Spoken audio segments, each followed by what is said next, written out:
I had spent months preparing for this climb. At 69 years old, I wasn't as fast as I used to be, but I was strong. My body had carried me through a lifetime of hikes, climbs, and trails that had tested my endurance. Mount Shasta was supposed to be another challenge, another story to tell. We started our ascent in the early morning, the sun just beginning to stretch across the sky. My friends, Bill and Jim, walked ahead at a steady pace while I took my time, focusing on my breathing. The air was thinner up here, sharp and crisp. I had been feeling a little off since the day before, lightheaded, sluggish, but I chalked it up to altitude. I wasn't going to let it slow me down. The trail wound upward, narrow and rocky, bordered by towering pines that whispered in the wind. I kept my eyes on my friends' backs as they climbed ahead. The gap between us widened, but it didn't worry me. They knew I liked to take my time. Then they disappeared over the ridge. I paused, catching my breath. My heart pounded harder than usual, my skin damp with sweat despite the cold. The wind picked up, sweeping over the mountainside in hollow gusts. That's when I heard it. A rustling. Faint but distinct. Something moving behind me. I turned. Nothing. Just the trees standing motionless, their dark trunks stretching toward the sky.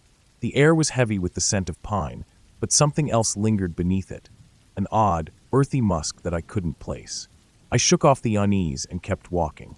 The path climbed higher, narrowing to a steep ridge with a sheer drop on one side. My legs felt like lead. Every step seemed harder than it should have been. A sharp pain lanced through my temples. My vision swam for a second, and I reached out to steady myself against a boulder. Altitude sickness. I cursed under my breath. I should have stopped earlier, should have listened to my body. But I was so close to the next waypoint. I could rest there. I pushed forward, one slow step at a time. My breath rasped in my throat. Then the silence fell. The kind of silence that isn't just the absence of sound, but something deeper. Wrong. No wind. No birds.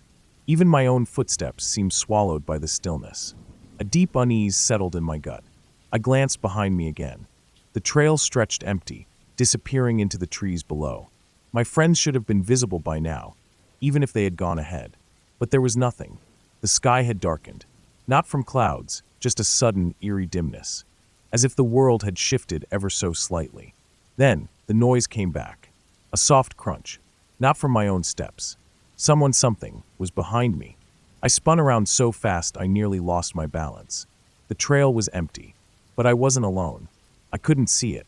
Couldn't hear it. But I felt it. Something was watching me. My pulse hammered against my ribs. I forced myself to keep moving, quickening my pace. My legs burned, but I ignored the pain. Then the world shifted. I blinked. The trail wasn't where it should have been. It was different. Subtly at first, the rocks looked slightly off, the slope steeper than I remembered. The trees ahead weren't the same ones I had passed earlier. I stopped, swallowing hard. Had I taken a wrong turn? No, that wasn't possible. The trail was straightforward. Panic scratched at the edges of my mind. I tried to retrace my steps, but the path behind me was gone. The ridge I had climbed minutes ago had vanished. The trees weren't right. The air was different. I was somewhere else. I don't remember how long I stood there, my breath coming in short gasps. My mind fought to make sense of what I was seeing. I wasn't lost. I couldn't be. But the terrain said otherwise. I forced myself to move. If I could keep heading down, I'd find the main trail again. I had to, but every step felt wrong. The ground beneath my boots was softer than it should have been, like walking on a thick carpet of moss. The trees grew closer together, their branches arching overhead, blotting out the sky. The air smelled strange, earthy, damp, tinged with something metallic. I walked for what felt like hours, but nothing changed. No trail, no landmarks, just an endless stretch of trees and silence. Then I saw it, a shape, barely visible through the dense foliage. It was human-sized, standing still, just out of focus. My heart lurched. "Hey!" My voice came out hoarse, cracking from thirst. The figure didn't move. I took a step closer, then another. It wasn't a person. It was something else. Tall, thin, the color of ash. Its head tilted slightly, as if listening. Every instinct screamed at me to run. I turned and bolted. Branches tore at my arms as I crashed through the undergrowth, my breath ragged. I didn't stop. Couldn't stop. The silence was back. That awful, unnatural silence. Then, a whisper. So close, right behind me. I stumbled, hit the ground hard, gasping as the air was knocked from my lungs. When I looked up, the figure was gone. I don't know how long I kept walking. Time had lost meaning. Hunger gnawed at my stomach, thirst burned my throat. My limbs felt like dead weight. I needed to find water, shelter, anything. Then I saw it. A cabin, old, weathered, half hidden in the trees. I staggered toward it, my vision swimming. The door was slightly ajar.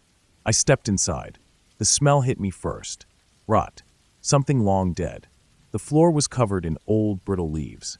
The walls were scarred with deep scratches. In the center of the room was a single wooden chair. And on it, my backpack. The same one I had been carrying. The same one that had been on my shoulders when I started this hike.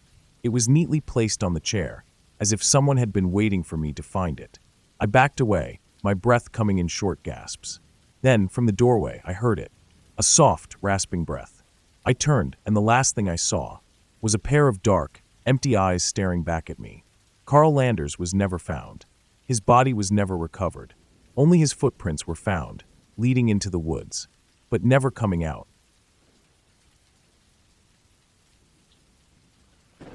It was supposed to be the perfect weekend. Father and son. Just us. I had planned this trip for months, checking maps, preparing gear, making sure everything was set for our camping adventure in the Great Smoky Mountains. My boy, Dennis, was excited from the moment I told him. His small hands gripped mine tightly as we set off that morning, the weight of his backpack almost comically oversized on his small frame. We arrived at Spence Field, a clearing nestled deep in the wilderness, surrounded by towering trees and thick underbrush. The air was fresh, cool despite the warmth of summer, and the distant call of birds filled the silence between the rustling leaves. Dennis was 6, full of energy, his laughter bouncing between the trees as he ran ahead. It had been a long time since I had seen him so happy. The past year had been rough. Work kept me away more than I liked, and I promised myself I'd make up for it with this trip. A moment just for us. By late afternoon, we set up camp near another family, the Martins, who had a boy Dennis's age. They hit it off immediately, chasing each other through the clearing, laughing and tumbling like puppies. I remember sitting by the fire, watching him play.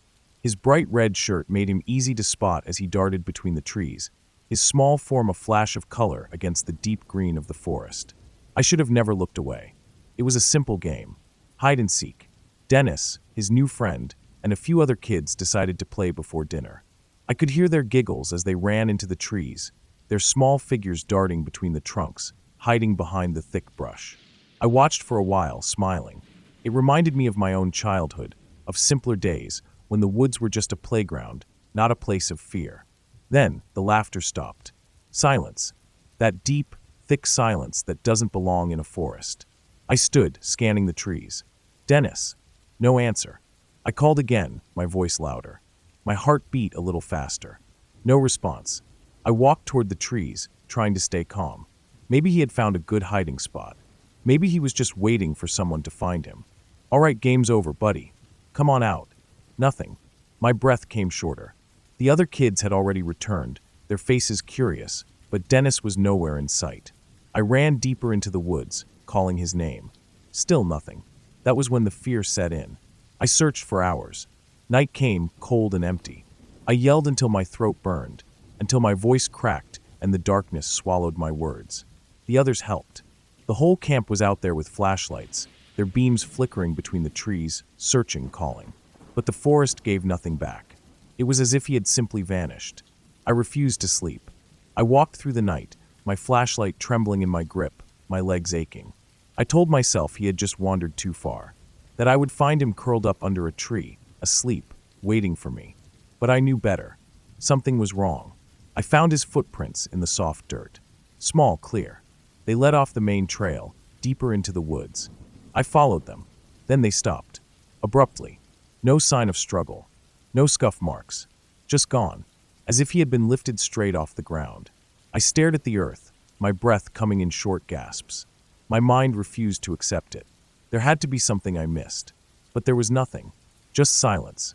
And the overwhelming feeling that I was not alone. Morning came with no answers. The search party grew, rangers joining the effort. Dogs were brought in, their noses to the ground, sniffing for any trace of my boy. They found nothing. No scent. No tracks. As if Dennis had never been there at all. But I knew better. I heard the whispers in the night. I saw the shapes moving between the trees, just beyond the reach of my flashlight. Something was out there. Something had taken my son. That evening, I spoke to an old hiker who had been in the area before the search started. He had been on the ridge just a few miles from our camp when he saw something. Someone moving along the tree line. A figure. Tall. Thin. Moving with an unnatural stillness. And beside it, a small shape. A child. A child in a red shirt. I didn't sleep. I waited until the search team spread out in another direction. Then I took my flashlight and walked alone into the woods. I followed my gut. The trees grew denser. The ground was uneven, covered in thick moss. The deeper I went, the heavier the air became, thick with moisture, tinged with something rotten. I kept walking. Then I heard it. A whisper. Low. Indistinct. A voice just beyond my understanding. I froze. The beam of my flashlight flickered, dimming for a moment before stabilizing. I wasn't alone. Something moved between the trees. I turned sharply, my breath catching in my throat. My flashlight swept across the trunks, the underbrush, the darkness beyond. Then, for just a second, I saw him. Dennis, standing motionless between the trees. His red shirt was dirty, torn. His face was pale, his wide eyes staring at me. But something was wrong. He didn't move, didn't speak, just stood there. A lump formed in my throat. Dennis. I stepped forward, his head tilted slightly, his mouth opening. And then, before I could reach him, he vanished. Gone. The forest was empty again. The whispering returned. Closer. Surrounding me. I turned and ran. Branches tore at my clothes, my boots slipping on the damp earth. I didn't stop. Couldn't stop. The whispering followed, growing louder, until I reached camp, gasping for breath, my mind spinning. Dennis was gone, and something had taken him. The search went on for weeks. No trace. No evidence. The rangers called it an unsolved disappearance. But I knew better. I never stopped searching. Every night, I returned to those woods. Listening. Watching. Waiting. And sometimes, just sometimes, I still hear the whispers. And I know, Dennis is still out there. Somewhere.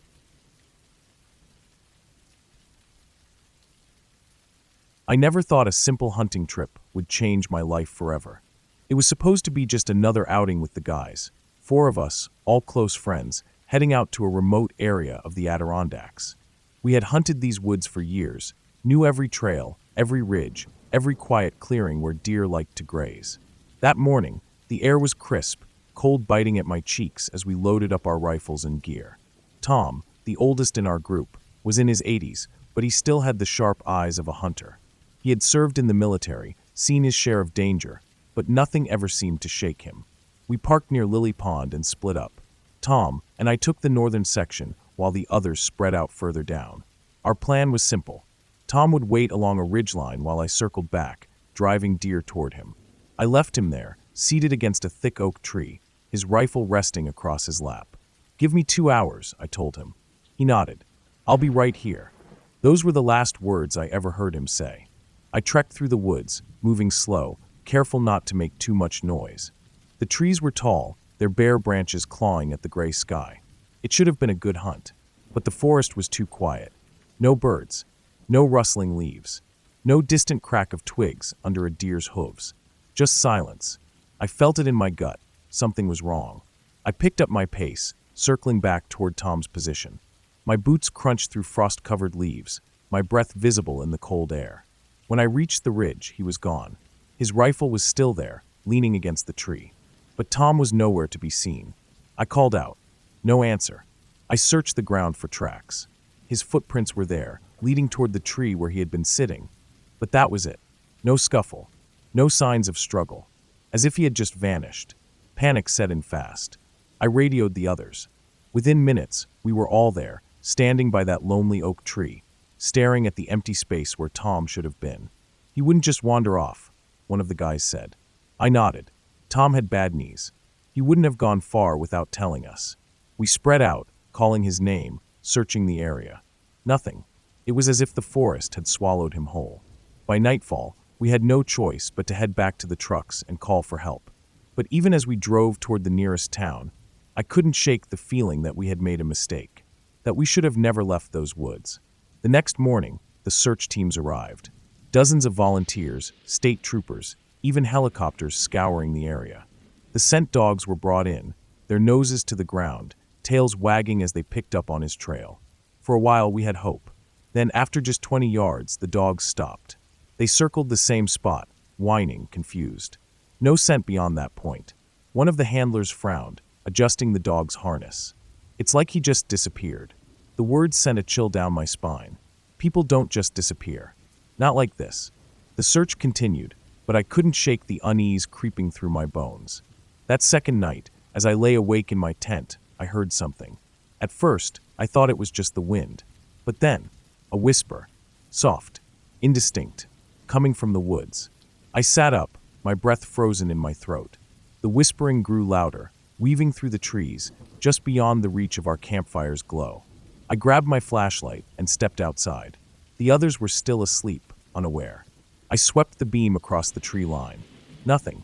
Then, just for a second, I saw something move. A shape. Tall. Thin. Standing too still. Watching. I opened my mouth to call out, but before I could, it was gone. The woods fell silent again. I didn't sleep after that. By the third day, hope had started to fade.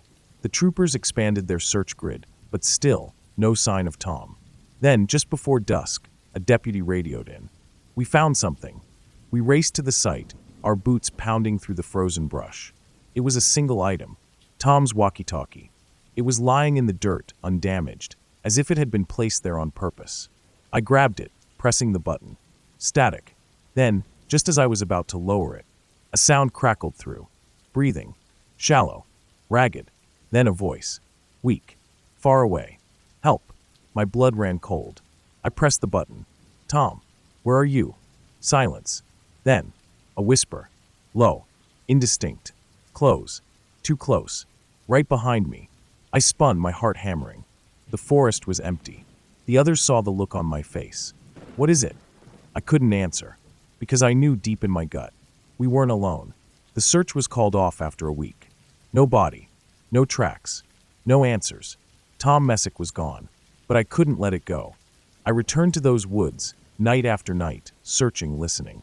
And every time, without fail, I heard the whispers. Soft. Calling.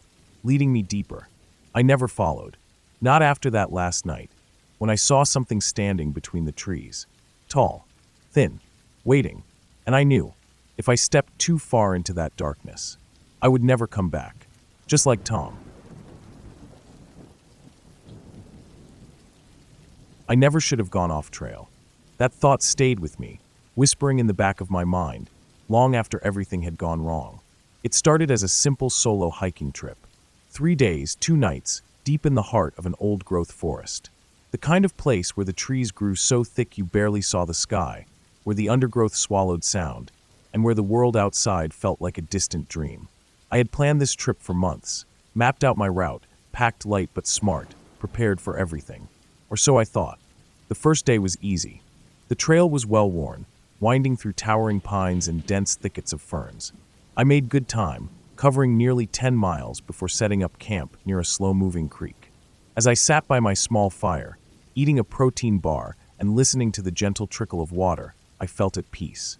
I should have enjoyed that moment more, because by the next morning, everything would change. I woke before dawn, packed up my gear, and started hiking. The plan was simple. Follow the main trail for another 5 miles, then take a smaller side path that looped back toward the trailhead. But somewhere along the way, I missed the turn. I didn't realize it at first.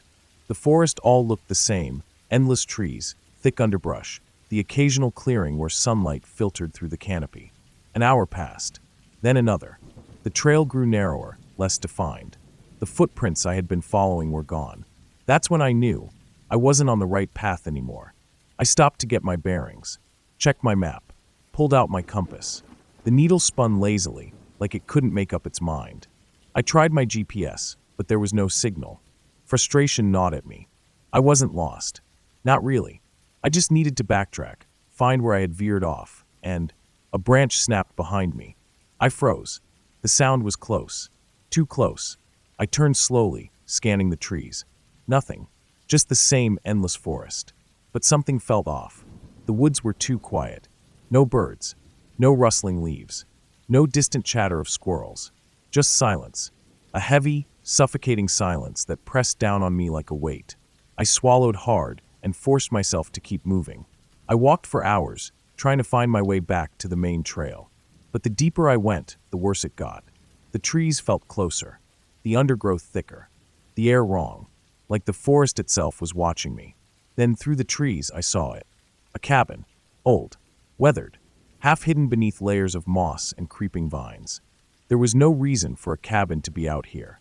No roads, no signs of human activity. But I was tired, my legs aching from miles of hiking. Maybe there was a map inside, maybe a radio, maybe help. I stepped closer. The door hung slightly open. I hesitated. Then, against every instinct screaming at me to turn back, I stepped inside. The air was stale, thick with the scent of rot and damp wood. Dust coated every surface. A small table, a single chair, a rusted stove in the corner. And on the floor, boot prints. Fresh. Someone had been here. Recently. My chest tightened. I turned to leave. Then I saw it. The journal. A small, leather-bound book, sitting open on the table. The handwriting was messy, frantic. I leaned in, my fingers trembling as I read. I don't know how long I've been out here. The trail is gone. The trees, they move when I'm not looking. I hear them whispering at night. If anyone finds this, do not follow the voices. A gust of wind slammed the door shut behind me. I nearly jumped out of my skin. I grabbed the journal, shoved it into my pack, and bolted outside. I hiked fast. Too fast. My breath came in ragged gasps. I didn't know where I was going. I just knew I had to get away from that cabin. Then, as I stumbled through a tangle of roots, I saw it. A figure, standing between the trees. Tall. Still. Watching me. I couldn't see a face. Just the outline of a person, barely visible through the shadows. I opened my mouth to call out. Maybe a hiker, maybe a park ranger. Then it moved. Not like a person. Not like anything I had ever seen. It shifted, almost gliding between the trees, its movements slow and deliberate. I ran. I don't know how long I ran. Minutes. Hours. The forest never changed. Every tree looked the same. Every shadow stretched impossibly long. My legs burned. My lungs screamed. And behind me, the whispers. Soft. Just at the edge of hearing. Not words. Not exactly. Just a sound. Like something trying to mimic human speech. I pressed forward, ignoring the ache in my body, the fear clawing at my chest. Then, a break in the trees. A road. My car. I stumbled forward, gasping, almost laughing in relief. I didn't even remember unlocking the door. Just throwing myself inside and locking it behind me. I turned the key. The engine roared to life. Headlights cut through the trees. And for just a second, I saw it standing at the edge of the forest. Watching. Still. Silent. Waiting. I never spoke about what happened. Not to my family. Not to my friends. I left the journal in a drawer, unread, untouched.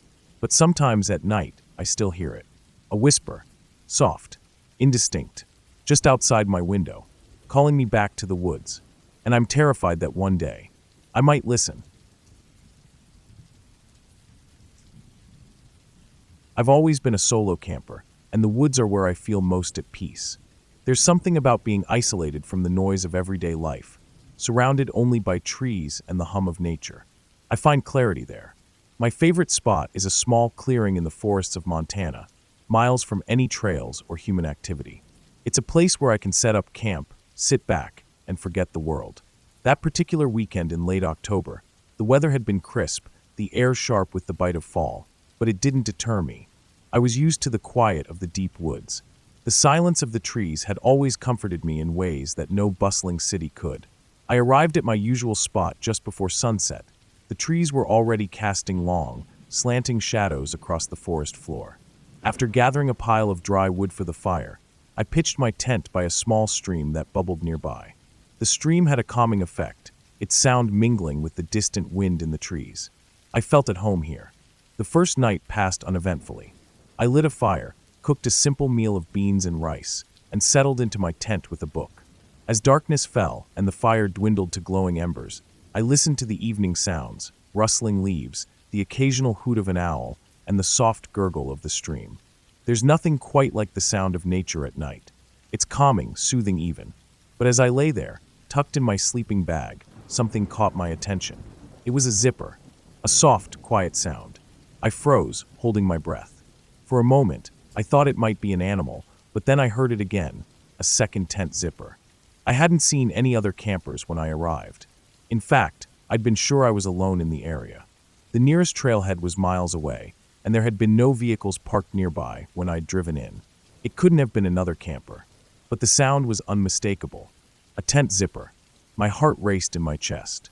I lay perfectly still, trying to listen more carefully, straining my ears for any further noise.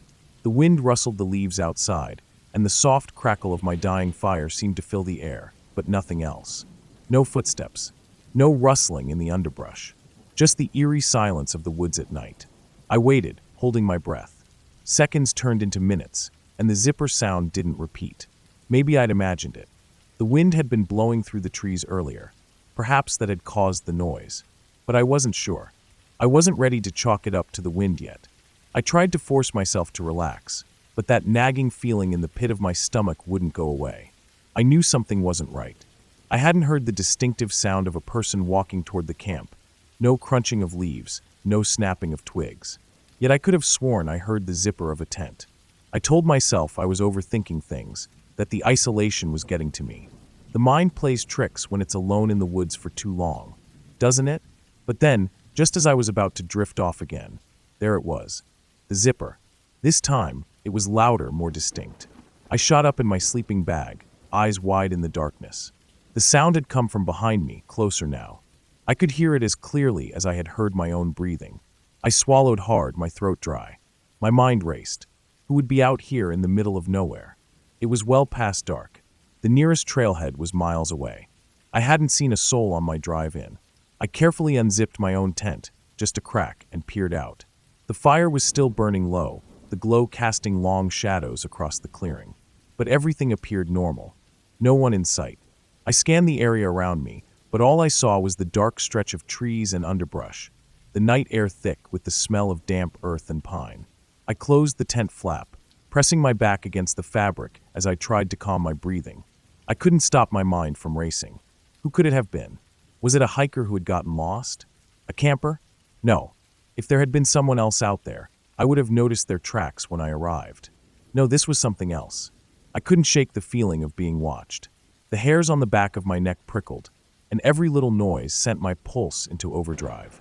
The rustling of leaves outside the tent sounded different now. It was like there was something, or someone out there, moving through the dark. The sound was subtle, barely audible, but it was enough to keep me on edge. I grabbed my flashlight and flicked it on, shining it out through the mesh of the tent. The beam cut through the dark, bouncing off trees, but I saw nothing. Just shadows. I waited, listening for any more movement, but there was nothing. Was I losing it? Was I imagining all of this? I shook my head.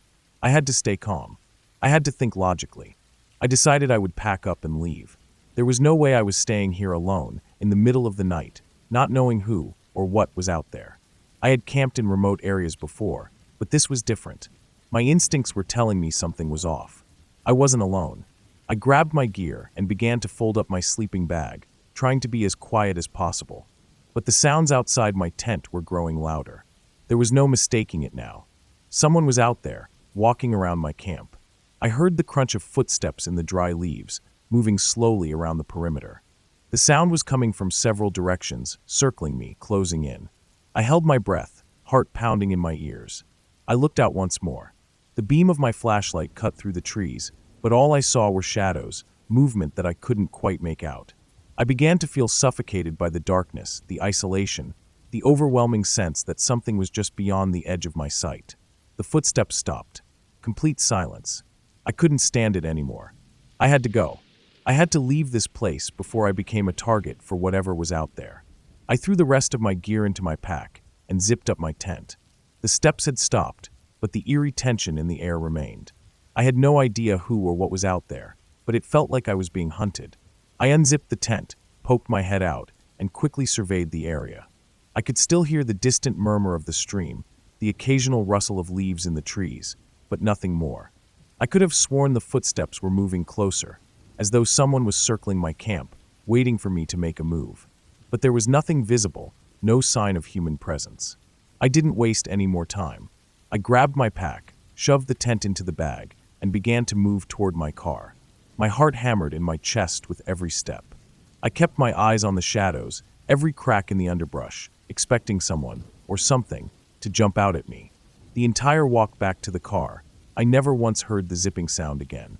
I didn't hear anything, but I felt it. I felt the eyes on me. The presence lurking just outside the reach of the firelight, watching me, waiting. I made it to my car, shoved the gear in the trunk, and drove off, not daring to stop until I was well out of the forest. It's been years since that night, and I've never been back to that spot. I tell myself it was just a figment of my imagination, the product of isolation and a mind that had gone too long without sleep. But I'll never be certain. I still wonder, who was out there in the woods that night? What were they doing? And most chilling of all, what would have happened if I hadn't left when I did?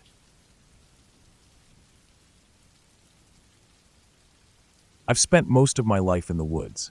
Grew up hunting with my dad and uncle, learned how to track animals, how to read the land, how to survive in the wilderness. I've always been comfortable out there, until the trip that changed everything. It was mid-November, the start of deer season in Montana, when I decided to head up to an area near the Bob Marshall Wilderness. It was about as remote as you could get without a guide. Thick pine forests, steep ridges, and miles of rough terrain that few people ever ventured into. It was my kind of place. I had a hunting partner for this trip, Ethan, an old friend from high school. We had been hunting together for years, but this time, we had planned something more serious.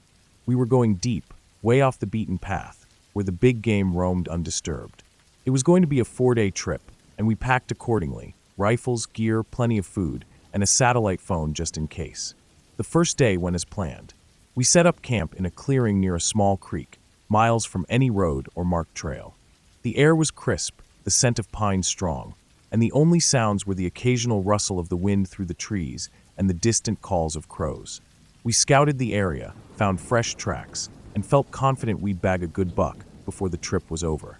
That night, we sat by the fire, talking about life, work, and the old days. Ethan had been having a rough year. His wife had left him, and he'd lost his job a few months back.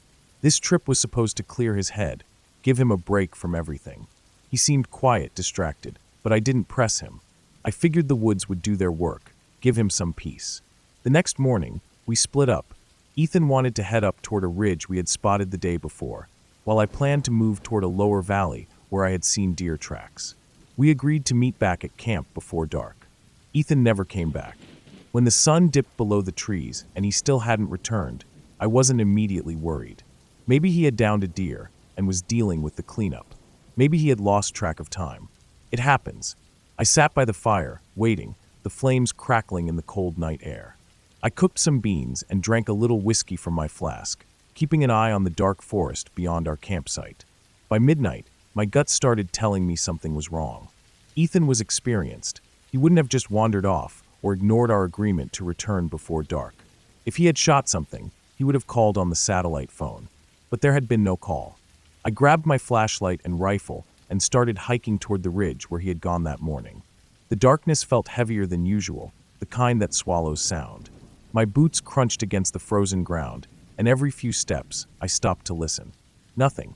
No wind, no movement, just the distant rush of the creek.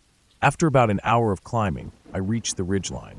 The moonlight cast long shadows through the trees, making everything look distorted and unnatural. I searched for any sign of Ethan, a spent cartridge, footprints, anything, but found nothing. That's when I saw it. A single spent rifle shell, lying in the dirt near a rock outcrop. No blood, no drag marks, just the shell. I picked it up, my mind racing. Had he taken a shot? If so, where was the deer? Where was he? I called his name, my voice cutting through the silence. No answer. I tried the satellite phone, but there was no response. The unease in my chest turned to something worse, something that made my skin crawl. I spent another hour searching before heading back to camp. Maybe he had found his way back while I was out looking. Maybe I was overreacting. But when I returned, the camp was just as I had left it, empty. At first light, I packed up some food and extra water, grabbed my rifle, and headed back up to the ridge. The morning air was sharp and cold, and my breath came out in thick clouds as I moved. I retraced my steps, searching the entire area where I had found the spent shell. This time, I looked closer. The dirt was disturbed in a way I hadn't noticed the night before, like someone had been pacing or moving in circles. There were boot prints, his I assumed, but they didn't lead anywhere. It was as if he had been standing in one spot, turning back and forth. Then nothing. No trail leading away. No sign of struggle. Just an abrupt end to his tracks.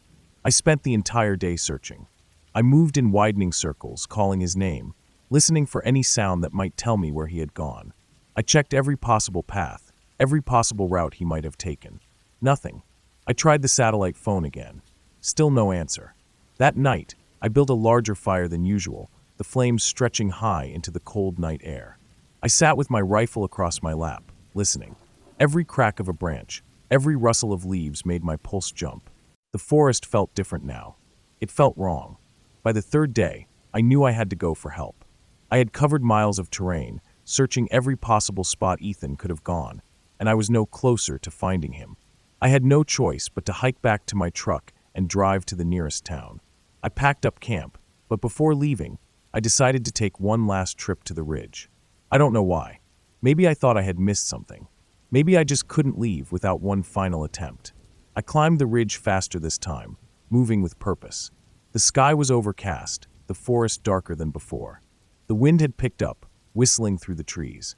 I reached the spot where I had found the shell casing, and that's when I saw it. Ethan's backpack. It was sitting against a tree, half-zipped, as if he had left it there in a hurry. My stomach dropped. I rushed over, kneeling beside it, my hands shaking as I unzipped it fully. Inside were his supplies, his extra ammo, food, a half-empty water bottle. His knife was still in its sheath. His GPS was inside. His satellite phone was there too, the screen cracked. But no Ethan. It didn't make sense. He wouldn't have left without his gear. He wouldn't have gone anywhere without his satellite phone. And then I noticed something else. Just beyond the backpack, in the dirt, was a single boot print, not Ethan's. Someone else had been here. The realization hit me like a punch to the gut. I wasn't alone. Someone else had been in these woods. Someone who had been near Ethan's last known location. I grabbed his pack and ran. I didn't stop until I reached my truck, my heart hammering in my chest. I drove straight to the nearest town, found the sheriff's office, and reported Ethan missing. Search teams scoured the area for weeks. Helicopters, dogs, dozens of people combing the forest. But there was no trace of Ethan. No body, no clothing, no blood. Just his backpack, and that single boot print. The official report listed him as missing, presumed dead. They said maybe he fell, maybe an animal got to him. But I don't believe that. I know someone else was out there. I know because I could feel it. I never went back, and I never will. I've spent most of my life in the woods. Grew up hunting, hiking, and fishing in the Appalachian backcountry, miles from civilization. Out there, you learn the land in ways most people never do. The way the wind moves through the trees, the sound of a creek bubbling even before you see it, the tracks left behind by animals that don't want to be found. But you also learn that some places aren't meant to be disturbed. It was late October when I took a solo trip deep into a part of the mountains I hadn't explored before. I had found an old map at a secondhand shop, one with handwritten notes scrawled in the margins. Hunting spots, water sources, and one phrase that caught my attention. Stay out of the hollow. It was written in shaky, almost frantic letters near a section of the forest that didn't even have trails marked. I thought about it for a while before shrugging it off. I wasn't the type to get scared over campfire stories. If anything, it made me more curious. I parked my truck on the edge of an old logging road and started my hike just after sunrise. The air was crisp, the scent of damp earth strong from a recent rain. Leaves crunched under my boots as I made my way deeper into the forest, following a rough game trail. The first day was uneventful. I found a good clearing to set up camp, near a small stream. Made a fire, cooked some beans, and spent the evening watching the sky darken between the trees. But as I sat there, staring into the flames, something about the woods felt off. It was too quiet. No wind, no distant rustling of animals in the underbrush. Just silence. It was the kind of quiet that makes you feel like you're being watched. The next morning, I checked my map again.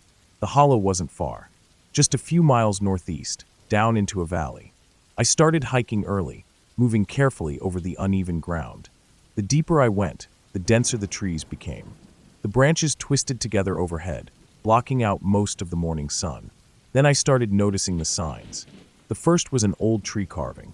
Someone had hacked deep into the bark of a massive oak, carving two long vertical slashes with a single horizontal line crossing them, almost like tally marks. I frowned but kept going. Then I found the bones. A deer skull, picked clean, its antlers snapped. It wasn't uncommon to find remains in the woods, but something about this felt wrong. The way the bones were arranged in a perfect circle, the skull placed at the center, facing the direction I was heading.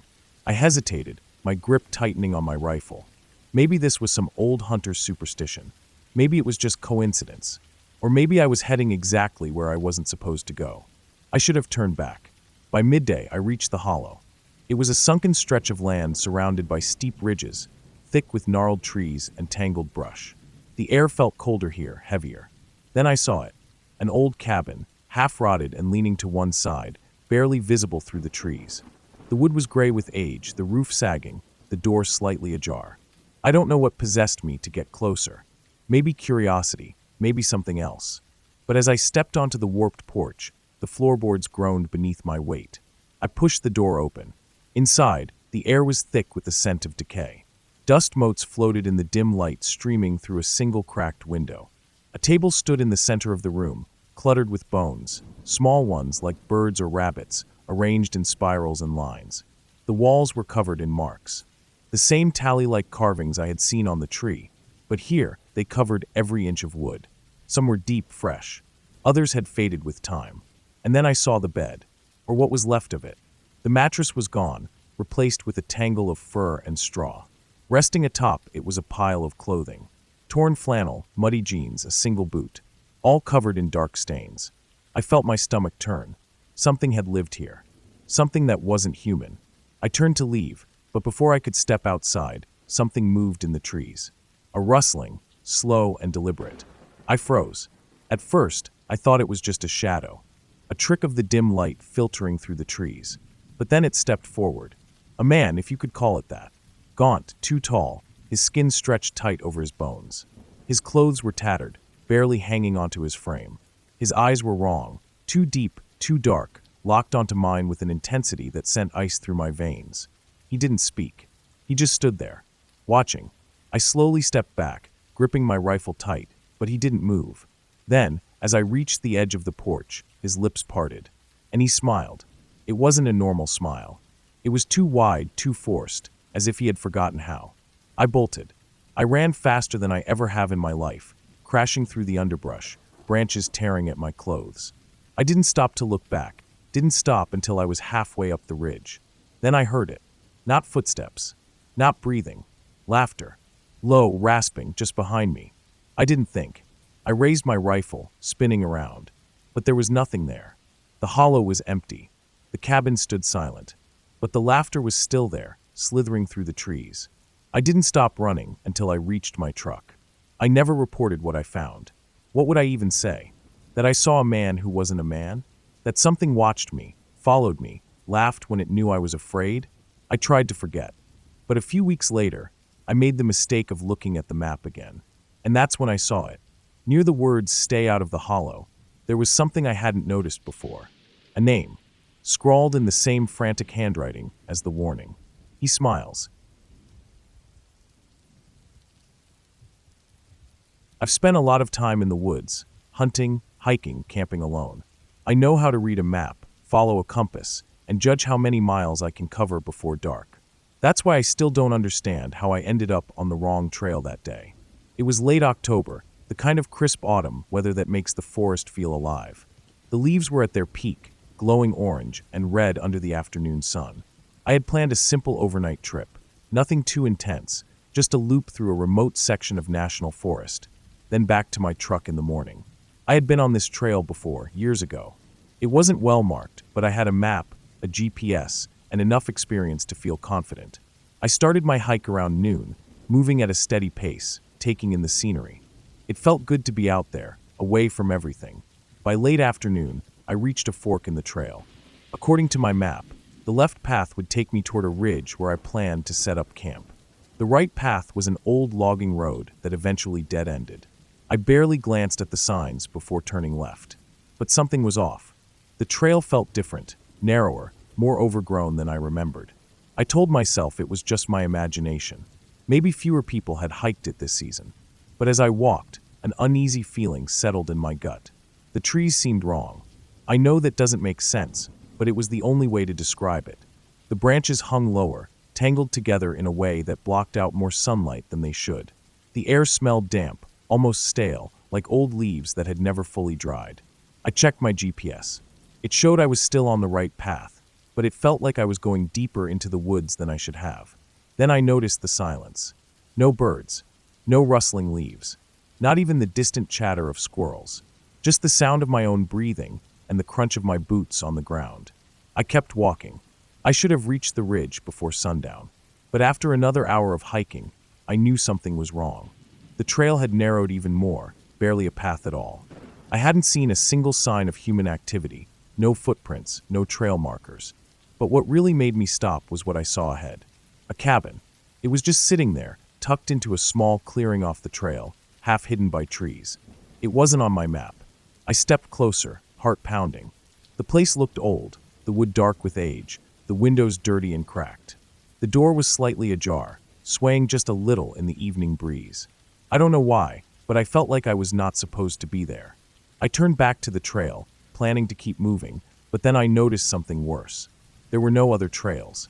I spun in place, trying to make sense of it. I had been following a clear path just a minute ago, but now there was nothing. Just forest in every direction. That's when I heard it. A creak from inside the cabin, like someone shifting their weight on an old wooden floor. I ran.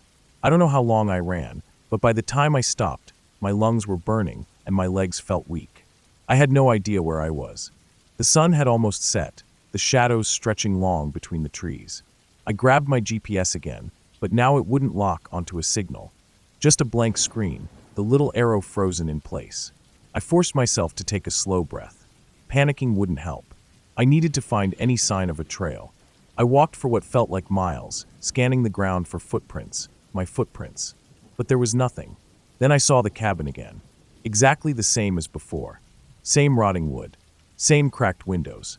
Same open door. I hadn't been walking in circles. I was sure of that. Yet somehow I was back. The light was almost gone now, the woods turning dark around me. I had two choices. Keep walking blindly through the forest or check the cabin for supplies, maybe a map, maybe a radio. I didn't want to go inside. But the thought of spending the night out here, lost and alone, was worse. I stepped onto the porch, wincing as the boards creaked under my weight. The open door loomed in front of me, the inside of the cabin too dark to see. I raised my flashlight and stepped inside. The air was thick with dust, the scent of damp wood and decay pressing in around me. There was a small table, a chair, a fireplace filled with ashes that looked fresh. Someone had been here. Then I saw the bed, and the person sitting on it. At first, I thought it was just a shadow, a trick of the weak light. But then it moved. A slow, unnatural shift, like someone waking up after a long sleep. I couldn't breathe. The figure was too tall, its limbs too thin. Its face was turned away from me, just a dark shape against the wall. Then, in the silence, it stood up. I ran before I could see its face. I hit the porch at full speed, barely catching myself before I tumbled into the dirt. Behind me, I heard the sound of footsteps, slow but deliberate. I didn't look back. I just ran. The forest was completely dark now, my flashlight beam bouncing wildly as I tore through the trees. I didn't know where I was going, only that I had to get away. The footsteps followed, not running, just walking, as if whatever was behind me knew I couldn't escape. Then, just as I felt my strength failing, I saw something ahead, light. A flicker of orange through the trees. A campfire. I sprinted toward it, crashing into a clearing where 3 hikers sat around the flames, staring at me in shock. I collapsed to my knees, gasping for breath. Behind me, the woods were silent. Nothing followed.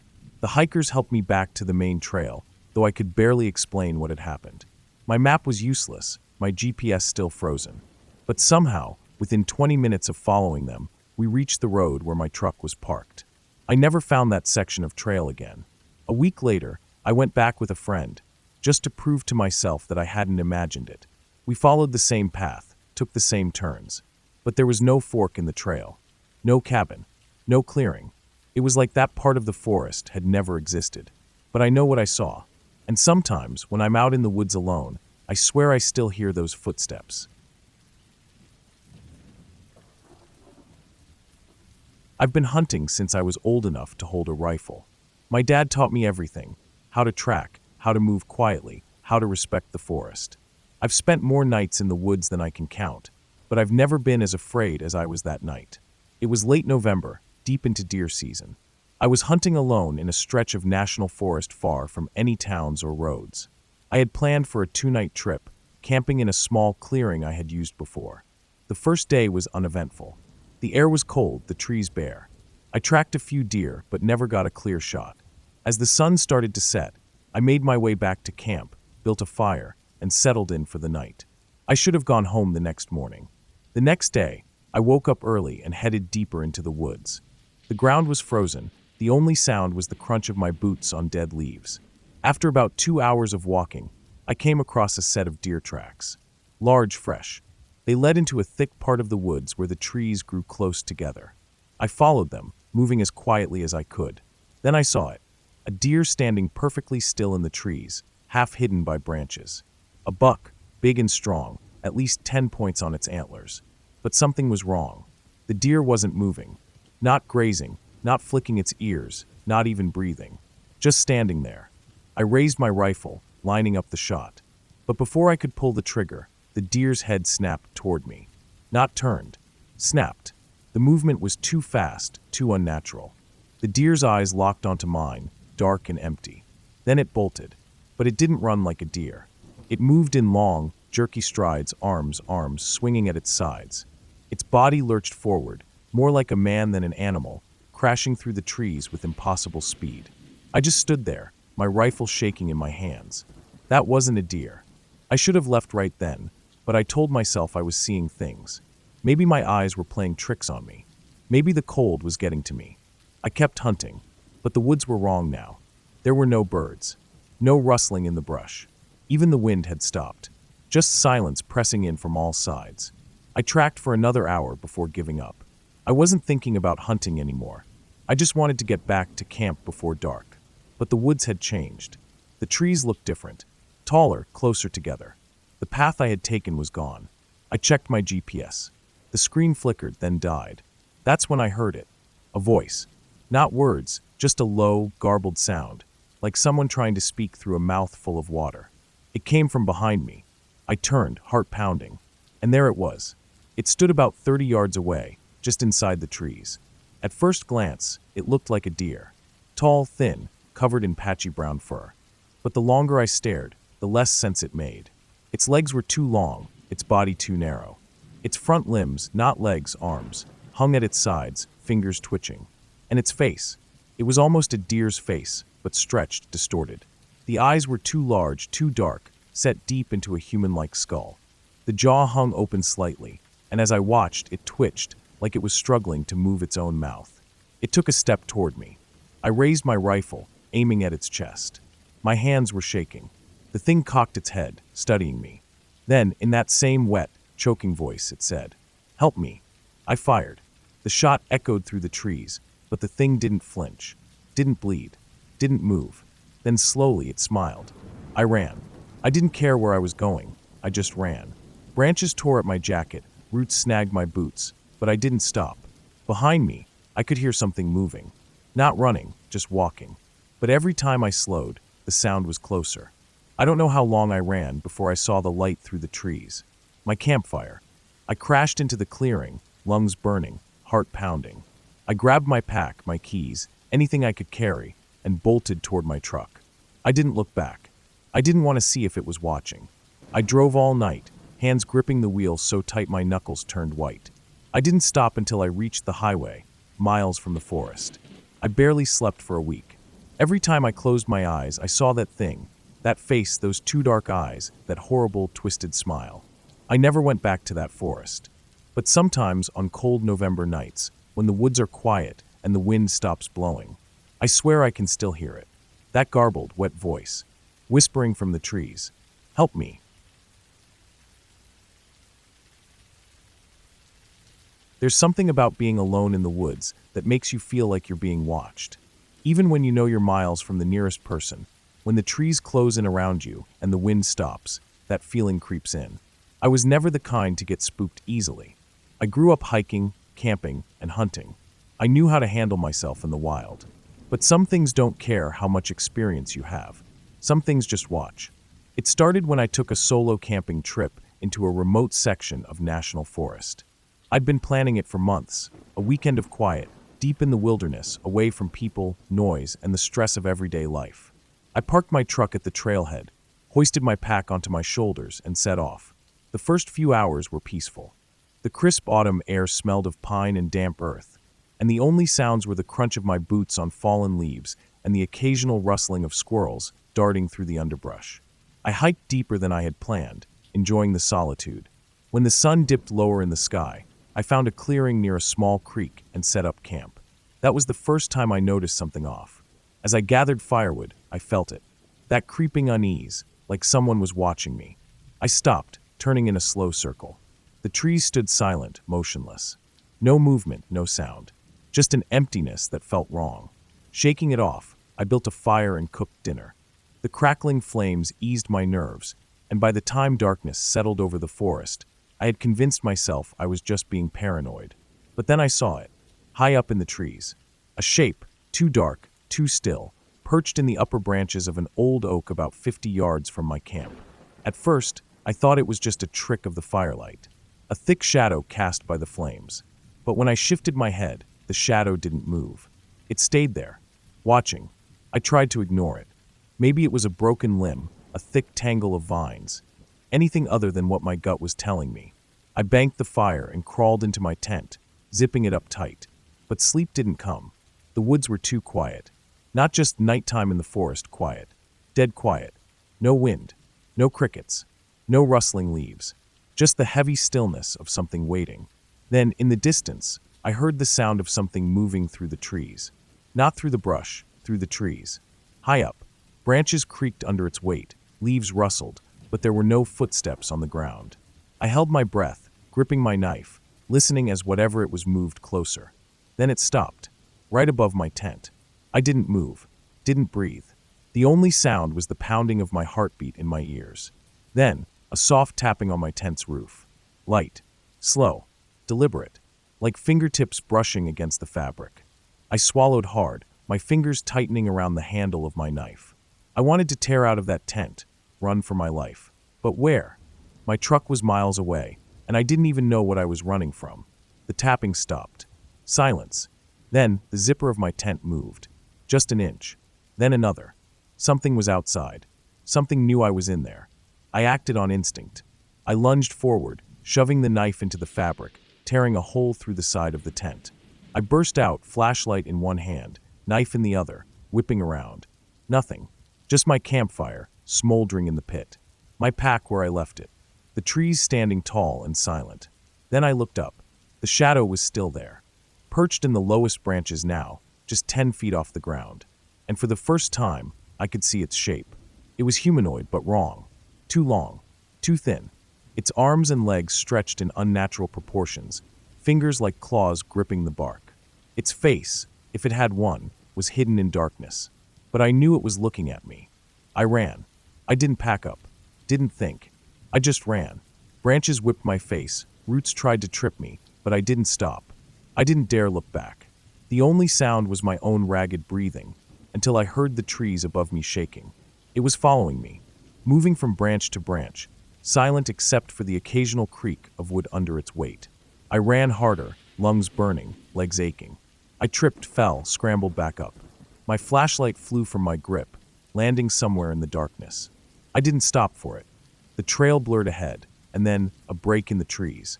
I burst into the open, nearly collapsing onto the dirt road where my truck was parked. I fumbled for my keys, throwing myself into the driver's seat, slamming the door shut. For a split second, I dared to look back. There, at the edge of the trees, it stood, not in the branches anymore. On the ground, tall, motionless, watching. I turned the key. The engine roared to life. My tires spun in the dirt, and I sped away, gravel flying behind me. I didn't stop until I was miles away, back on the highway, my hands shaking so badly I could barely keep them on the wheel. I never went back to that part of the forest. Never told anyone the full story. But sometimes late at night, when the wind is still and the trees stand silent, I remember that shadow in the tree, and I wonder if it's still waiting.